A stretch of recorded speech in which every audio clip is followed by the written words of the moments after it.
Yo, chào mừng các bạn đến với kênh của mình là Hugo Dương. Để các bạn nếu chưa biết thì mình chuyên review và chia sẻ kinh nghiệm về cá cảnh, du lịch, đồ ăn và vân vân.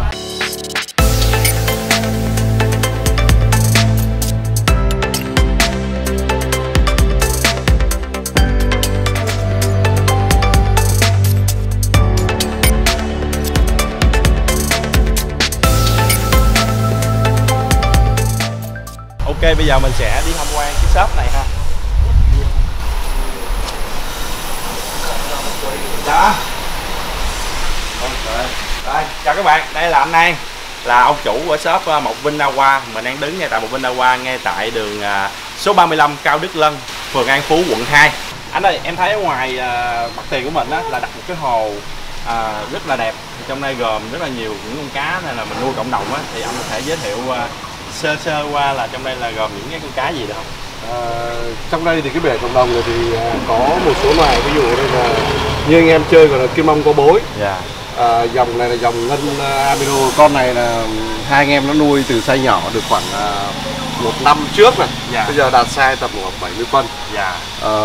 Đây là nói nôm na những người chưa chơi gọi là cá đuối nước ngọt. Anh em chơi thì nó rất là nhiều cái tên, ví dụ như gọi là con Sam. Rất nhiều cái tên mèo. Sam thì nó rất nhiều dòng. Có những dòng ví dụ như Super White của nó có thể lên đến 35-40 ngàn đô. Con Sam này rất là to các bạn. Nếu mà các bạn nhìn thực tế bên ngoài nó rất là to ha. Nó giống như một cái nón để mình đội vậy đó. Con này thì Black Diamond là dòng bình thường nè. Còn phi phục, những dòng dưới ba sọc gọi là cá hổ. Kinh công. Phụ kiện, ví dụ rất nhiều phụ kiện thì rất nhiều, anh em có thể ép cùng rất nhiều thứ được. Đó thì để mà chơi một cái hồ cộng đồng như này ấy, thì nói như dân chơi cá coi, chơi cá đồng đều vậy. Muốn chơi cá phải chơi nước. Nên mình phải quản lý được cái chất lượng nước tốt thì cá nó mới khỏe. Nước rất là trong.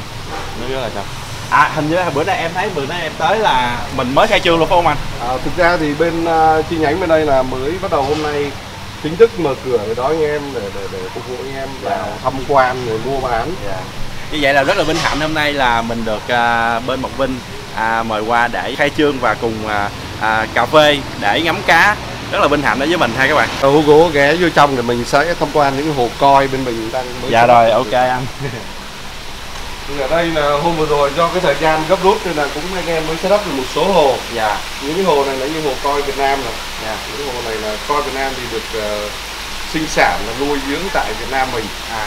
Nó bố mẹ thì cũng có thể là một số dòng, là đa số là cá Nhật về, nhưng mà do cái môi trường của nhưỡng rồi do giống môi trường sống thì nó tạo ra những con coi, thì cái giá trị coi Việt Nam thì nó sẽ không cao như là coi Nhật về màu sắc, độ đẹp.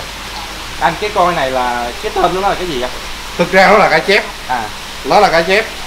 Em thấy thử ví dụ như mà coi nó có hai mấy cái tên Nhật á. Coi thì nó có rất nhiều, nếu mà nói để tên đó, thì nó sẽ phân chia ra khoảng 17-18 dòng coi. Trong 17-18 dòng đó nó có rất nhiều những cái dòng khác. Nó chia nhỏ phân nhánh. Thì tùy vào màu sắc, trên cá thì mình có thể nhìn và nhận biết được tên của những dòng. Rồi còn cái tên trại là thực ra là do một số những trại người ta, tên của trại người ta nuôi thì sẽ nguồn gốc xuất xứ là ví dụ như mình coi là trại nào nó giống như kiểu nhà phân phối rồi đó. Như vậy thì thôi mình đi tham quan tất cả những cái hồ trước đi ha, đó mình sẽ đi chi tiết cho các bạn ha.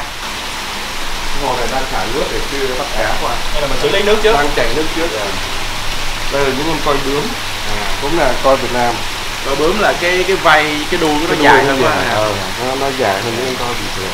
Em thấy đuôi vây rất là dài. Những con này trong đây là tầm khoảng size nó bao nhiêu anh? Những cái này size tầm được khoảng 35 phân đến 40 phân. Giá thì dao động rồi tầm được khoảng từ 400.000 đến 700.000 tùy từng size từng con. Hồ này cũng đang dưới cá mới về. Đây là quay những hồ. Bên đây rất là nhiều cá nha các bạn. Đây là những con coi giống khỏi Nhật mới bắt về. Cá size tầm khoảng từ 25 đến 27. Mình cứ thả xuống là nó bắt đầu nó bu lại thì các bạn, rất là nhiều luôn các bạn. Cái này là coi mà nó là của Nhật luôn không? Mà giống Nhật luôn đúng không? Đang bán gà, đang bán là những con đẹp thì như size này tầm khoảng dao động từ 1.3 triệu đến 1 cái triệu. con này có cái chấm này đẹp không ạ? Ừ. Hình như cái con mà mấy cái con mà có cái chấm trên đầu đó là rất là giá trị đúng không? Tancho thì trong Tancho nó cũng rất nhiều dòng. Dạ. Mà con này chấm nó không lem luôn anh ha. Có nhiều con chấm tròn thì giá trị rất là cao. Như vậy thì anh cho em hỏi là mình muốn lựa một con cá coi á, nói chung đi ha, thì mình sẽ dòm những cái gì của cái con cá để mình lựa một con cá nói chung là cơ bản mà đẹp. Thực ra thì nó có rất nhiều dòng để lựa. Cái vấn đề là ví dụ anh em chơi để mà lựa con cá, cái đầu tiên đó là người ta thích chơi cái thể loại gì. Ví dụ như những dòng Tancho hoặc là những cái dòng Suri này, thì cái đầu tiên là dân chơi phải thích cái màu nào để lựa. Sau đó lựa sắc nhất, đúng rồi, tiêu chuẩn một lựa con cá thì về một phần là nguồn gốc cá, một phần là body cá, rồi những cái dáng bơi, rồi vây, nói chung là nó kết hợp nhiều yếu tố để tạo ra một con cá đẹp. Kích thước này kia nữa. Kích thước thì size nhỏ thì nói chung là những dòng tô size này thì khi mà muốn body đẹp nó phải lên từ tầm size 450 bắt đầu mới body phát triển. Anh ví dụ như mà khi nhà mình lựa một con cá mà cái tầm size này đi khoảng 20 25 gì đi, nhưng mà khi mà mình nuôi nó lớn lên thì cái hoa văn nó có thay đổi không? Một số thì nguồn gốc cá cũng quan trọng này, chế độ chăm sóc. Nếu mà mình ăn cho ăn quá nhiều thì phá body, phá tướng, hoặc là thúc màu lên quá nhiều thì màu sắc sẽ bị lem ra. Như vậy là để mà có một con cá coi mà đẹp thì mình phụ thuộc vào rất là nhiều cái yếu tố. Anh An ơi, như vậy thì em cũng muốn, em là dân ngoại đạo thì em cũng muốn tìm hiểu về cái cá coi này, thì để có một cái chất lượng nước tốt để nuôi những cái con cá này thì cái hại lọc của mình thì sẽ yêu cầu những cái gì không ạ? Thực ra thì để mà quản lý cái chất lượng nước trong một cái hồ coi á, thì cái đầu tiên là ngay từ phần setup hồ là mình phải biết được cái nguyên lý hoạt động của cái hồ coi như thế nào, ngăn nắng phân, rồi là hệ thống chổi, hệ thống vật liệu bố trí cho một cách bài bản. Nghĩa là cũng không cần phải quá nhiều tiền và quá cầu kỳ. Nhưng mà em biết một cái hồ cá coi ấy, là những cái độc tố chất thải của cá coi nó ăn rất nhiều và thải ra rất nhiều. Sau đó là nếu mà không xử lý được cái vấn đề về chất thải của cá coi cũng như là quản lý được chất lượng nước, độc tố trong nước rất cao thì cá sẽ bị bệnh và đồng nghĩa với việc là sẽ không lớn và sẽ có thể bị chết. Trong khi đó là tất cả hệ thống lọc, nhất là nếu mà anh em nào mà hệ thống lọc mà cảm thấy mà chất lượng chưa đủ thì tốt nhất là nên phải thường xuyên thay nước định kỳ. Cái đấy là cái quan trọng. Còn những cái hồ lọc mà tiêu chuẩn, nói để tiêu chuẩn thì cái chi phí rất là cao thì hầu như là chỉ có châm nước và hệ thống tuy nhiên là khai độc nó sẽ xử lý hết cho mình chỉ bị thay nước thôi. Mình chỉ là châm thêm nước và thay rất là ít. Vi sinh thì nói chung là bổ sung hàng ngày, nghĩa là cứ một tuần hoặc là 10 ngày tùy vào cái mật độ mình nuôi, mật độ cá trong hồ. Vì hệ thống vi sinh hoạt động tốt thì đồng nghĩa việc chất lượng nước nó rất là tốt và cá sẽ rất là khỏe, không bị bệnh. Như vậy thì để đi sâu vào cái hệ lọc mà anh nói đó, thì bây giờ anh có thể chia sẻ cho các bạn biết là cái hệ lọc của mình là có thể nó gồm cái ngăn gì và liệu lọc như thế nào được không? Thực ra thì setup một cái hồ như thế này thì bên mình là bên nuôi giếng để bán, đâm ra là cái hệ lọc nó chưa phải là tiêu chuẩn để mà cho một hồ coi là tiêu chuẩn. Thì như thế này các bạn là lọc rất là bình thường, cơ bản đây. Thì thường anh em chơi coi ấy, là cái ngăn đầu tiên ấy, là cái ngăn trộn lọc để cho giữ được một phần biết cho ngăn nắng và nắng cho bên dưới. Dưới thì mình có hút thủy sản. Sau đó đến hệ thống GMAT và canet để đánh đổi ra. Sau đó mới đến ngăn bơm. Thường một cái bể bình thường ấy, thì ít nhất tối thiểu từ 3 đến 4 ngăn. Còn một số những hồ lớn hoặc anh em chơi cá mắc tiền có thể lắp vun để tách phân để xử lý để thải ra ngoài. Thì cái lọc như thế này là cái lọc đơn giản nhất của một người nuôi cá coi phải có. Cơ bản thôi, như là mình sẽ còn update lên nữa, mình nâng cao lên được. Đúng rồi. Nó có rất nhiều những cái chi tiết mà để người chơi có thể mà cảm nhận hoặc là điều kiện kinh tế của từng người. Như em biết thì bên Mộc Vinh Aqua cũng cung cấp luôn cái dịch vụ mà mình set up hồ coi cho tận nhà cho mọi người luôn phải không anh? Thì đồng rồi mấy anh em có triển khai một số hồ ở Bình Dương hoặc là Long Khánh là những hồ mà khối lượng tầm 200-300 khối.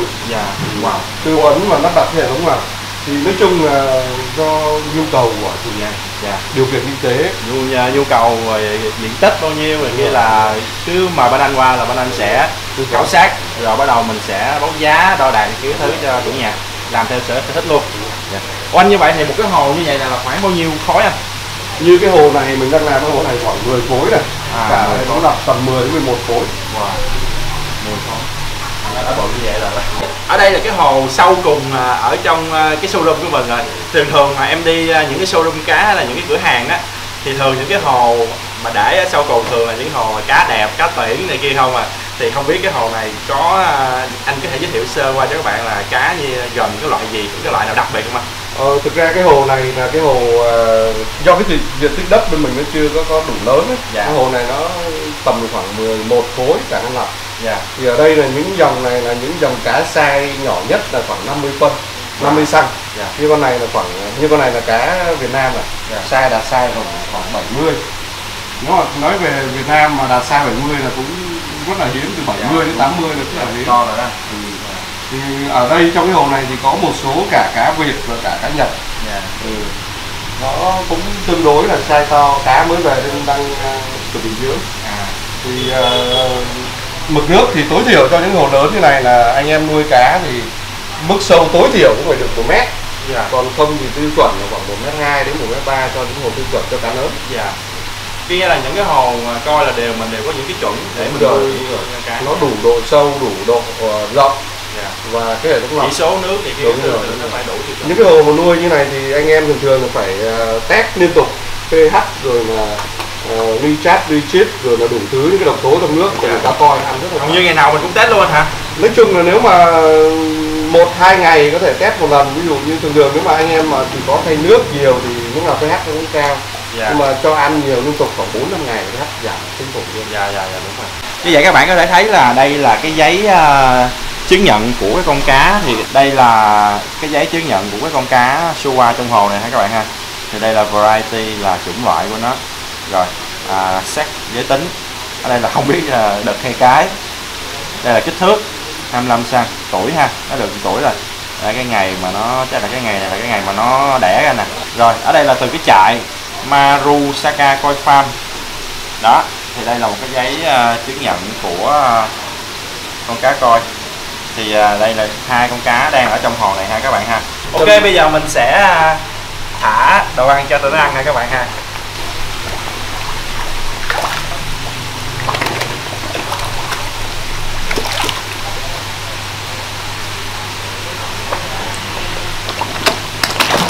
Wow. Ủa anh, như vậy thì em thấy ngoài những cái hồ cá koi này của mình thì em thấy là ở trên đây nó còn có những cái vật liệu lợn, phụ kiện này kia thứ, thì anh có thể giới thiệu qua bên mình là gồm những cái phụ kiện gì, rồi những cái thuốc gì này kia được không? Bên này là một trong những cái chi nhánh của bên công ty chính bên 69 ở Bình Chính. Thì tất cả bên mình là cung cấp xỉ tương đối nhiều cho anh em các tỉnh miền Tây rồi khu vực Thành phố Hồ Chí Minh. Từ tất cả các dòng bơm PDH rồi cho hồ coi, vi sinh, đây có vi sinh Winro. Nãy giờ em thấy có những cái chai để đây thì em không biết nó là cái gì. Nếu mà nuôi cá thì cái món này không thể thiếu được. Tại vì cái hệ vi sinh phát triển tốt thì đồng nghĩa việc là nước sẽ rất là trong. Vi sinh sẽ xử lý những cái cặn bã, những chất ăn thừa, những độc tố rồi là những cái mầm bệnh cho hồ nước để cho con cá khỏe mạnh. Như vậy thì hôm nay em tới đây tham quan, rất là vinh hạnh được bên Okinawa, bên anh An đã gửi lời mời tới bên đây để tham quan, để cùng ngắm những con cá koi, uống cà phê này cái thứ. Thì rất là cảm ơn anh An rất là nhiều. Thì em xin chúc cho anh cùng với shop của mình sẽ khai trương hồng phát và làm ăn phát đạt. Nói chung là cảm ơn tất cả anh em đã quan tâm và đã ghé thăm vào những nhân ngày khai trương của Mộc Vinh Aqua. Và cảm ơn tất cả những đồng ngư, cái này trong cá là đồng ngư đã quan tâm đến cửa hàng, và cảm ơn tất cả những người đã coi trên kênh YouTube của Google. Cảm ơn anh. Xin cảm ơn tất cả người, và tất cả những cái gì cần tư vấn về cá, vật liệu lọc, mọi người có thể ghé vào fanpage của Mộc Vinh Aqua, thiết bị lọc hồ cá sẽ được tư vấn và có giá tốt nhất cho tất cả anh em. Như vậy là bên dưới cái clip này của mình sẽ có địa chỉ thông tin bên shop Okinawa, thì nếu các bạn nào có quan tâm thì hãy liên hệ với bên Okinawa ha các bạn ha. Thank you tất cả mọi người. Cảm ơn anh rất là nhiều. Như vậy thì cái video clip của mình đến đây là kết thúc. Bên dưới cái clip của mình có một nút đăng ký, subscribe đó các bạn, và một cái chuông bé bé xinh xinh. Nếu như các bạn yêu thích cái video clip này thì hãy bấm một cái nút đăng ký cũng như là cái chuông để ủng hộ thêm cho mình động lực ra những cái video hay mùa cho các bạn nha. Mình là Hugo Dương, cảm ơn các bạn rất là nhiều.